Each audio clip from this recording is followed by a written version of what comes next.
Hello and welcome to Krazy Superman's podcast, audiobook, or just some YouTube video playing. In this episode, we are going to talk about the meaning of life. Really boring stuff. And actually answering the question, is it really that horrible if life has no meaning? Does the life have actually meaning? Perhaps there's no meaning. And if it is so, life has no meaning, then is it horrible? So that's what we're going to discuss on. And this is based on my writing on the Quora.com. I answer a lot of philosophy meditation questions on the internet. So here we go. Life has no meaning but four stages. The end of every life is death, and each birthday we are 1 year closer to our own death, and we sing our happy birthday song happily. One thing for sure is that we are all going to die, whether you like it or not. We had no choice if we want to come to the world or not. Our parents made us. We cannot go, excuse me, I don't want to come to existence. Can you put on a condom? So when I was little, I often wondered about that. How did I come to the existence? Why did I suddenly appear? And when was my earliest memory? When I was a little child, I often think about this question, but then I don't have any answer because the truth is my parents made me. So we have no control of our birth, our death. Do we at least have some control of our stage 2 and stage 3 of our life? Well, sort of, not quite. As we grow up, we are all put into school to learn something about humanity, history, cultural, and science, and perhaps language. When I was in Taiwan, I went to school and I learned about Mandarin. At home, we speak Taiwanese, but at school, we have to speak Mandarin. That's the law, the rule. Otherwise, we even get penalized, sometimes fined.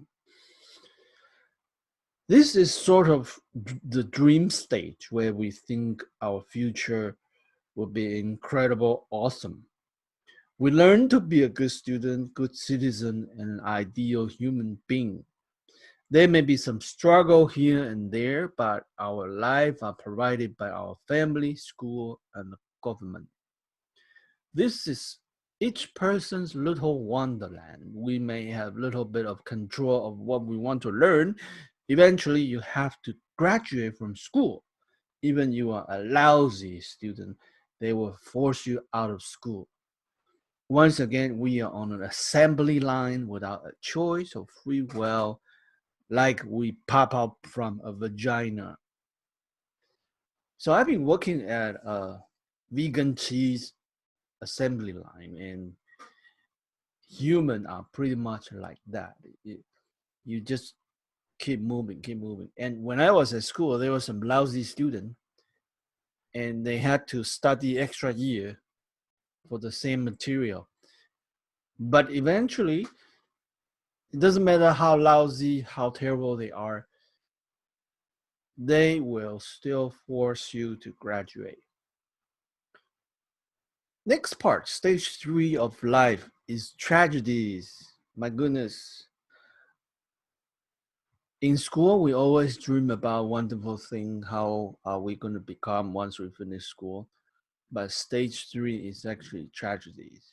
When reality clashes with our fantasy, when we finish our school and begin our life in concrete jungle, people may appear to be a human, but all have their animal instincts. All kinds of terrible things would happen during this stage. To many people, stage 3 are just endless sufferings. We can't get what we want, we suffer. We can't get rid of what we don't want. We also suffer. We are constantly looking for the next wonderful sensation. With information overloading, we are addicted to many sensual pleasures. We have very little or no control of our own life. We become zombie without a will. We walk around, want to get drinks, smokes, and eating processed junk food. It's really just waiting to die, but get high each day. Even the greatest king in history, most successful business owners, most talented singers, movie stars can't find happiness or meaning of life. We can't get rid of sickness, aging, and death. Our cravings are bottomless pit. We are always craving for more and more. We always end up in constant frustration. Cravings are like fire. We get burned, and the feeling are extremely uncomfortable, and we just can't get what we want. So we still don't have control of our own life. And it seems like it's everybody's problem, not my problem. It's always somebody did this to me, the circumstance did this to me, the world did this to me. In our little ego machine, we're always right. Some would suggest some kind of mind distraction to hide our internal problems. They point out, oh, there is a God, a creator that is beyond us. We have to serve this force to be happy. Why should humanity serve this questionable force? It might work. Misdirection only work temporarily. Eventually, the internal cravings and aversion would come up. That's why you see many godly people end up playing with children, or just a rapist disguised in a holy robe. A few of them even become terrorists.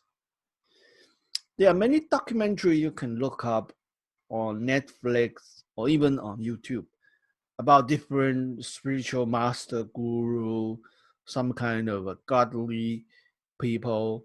They end up doing some shocking, terrible stuff to children, to men, to women, and even launching terrorist attack, mass suicide, all kinds of terrible things could happen. Because the problem is in the deep root, it's in the consciousness, it's the cravings and aversions. When those roots are not clean, it doesn't matter what you do outside, the problem will rise. Some also suggest just keep yourself busy. Keep serving others, forgetting about yourself. Keep helping others. You get happiness from helping and forget about your own ego. It doesn't matter what you serve or who you serve. Any mind misdirection only hide our internal problems. Eventually, our cravings would come, and we are only a slave to our own sensation.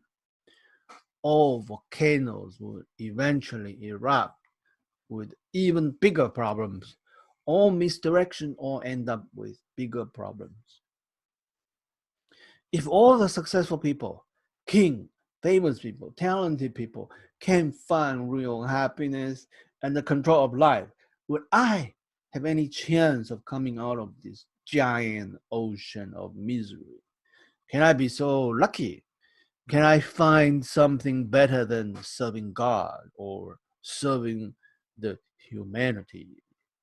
You see, the very source of all our sufferings are coming from our cravings and aversions. They are like an out of control campfire that is constantly burning us and make us suffer. The key is to pour cool water into the campfire. When you do just one time, nothing much would happen. The fire would keep burning. If you continue to pour cool water into the campfire at night, day and night, eventually the campfire will be gone. You will no longer have this suffering. So, how do we remove our cravings and aversion? Isn't it natural to have craving for food and sex? Can we really be happy with meditation practice? It's good to have basic level of cravings for basic food, proper sex within a stable relationship. What most people are suffering are from inflammation of their cravings and aversion due to modern societies. People don't want just the basic food and proper sex. They go into processed food, drinks, smokes, and all kinds of recreational drugs. Sexual misconduct becomes common. A lot of poison nipples that people are sucking and causing them to die prematurely. Meditation is the pouring of cool water onto this uncontrollable campfire. In meditation, you observe your breathing patterns. Many emotions, memory will pop up during the session. Those are all your cravings and aversion. Your job is not to react. You're simply aware of it, but do not respond. Imagine yourself become a security camera instead of the store manager. As a security camera, you can only see, but you don't have hands, you don't have speaker. You're aware of what happened, but you cannot respond. There are all kinds of crazy, funny customer. A store manager will go out, talk to them, yell at them, kick them, sometimes possible even punch them. So you want to be that security camera when you meditate. You're aware, you see, but you don't react. All kinds of funny and crazy people will come into your store. As a manager, you get angry and kick out those stupid customers. As a security camera, you're only aware of what's happening, but you don't react. You continue observe how your breathing pattern changes. This daily practice can change the natural wiring of your sensation, the natural programming of your brain. Instead of seeking pleasure and avoiding painful experience, this natural programming, now you are only an observer. You allow whatever happened, you let it go. You are only aware. You are not seeking, you are cooling down. Meditation is not to control, to manipulate, to get something, to get rid of something. Meditation is the very opposite. Is simply observe, simply let it happen, simply let it go. And this do a lot of good things for our emotional body. Your you practice this training like building your muscle twice per day, each session 60 minutes. Slowly, when this campfire put out, you will experience so much joy in life, wisdom, and compassion. You don't have to misdirect your mind to serve some empty god or creator or some fake religion. Your mind get purified in the process. You still have the basic craving for basic food and proper sex. You will still die. There's still pain, but no suffering. You are always peaceful and can maintain your equanimity.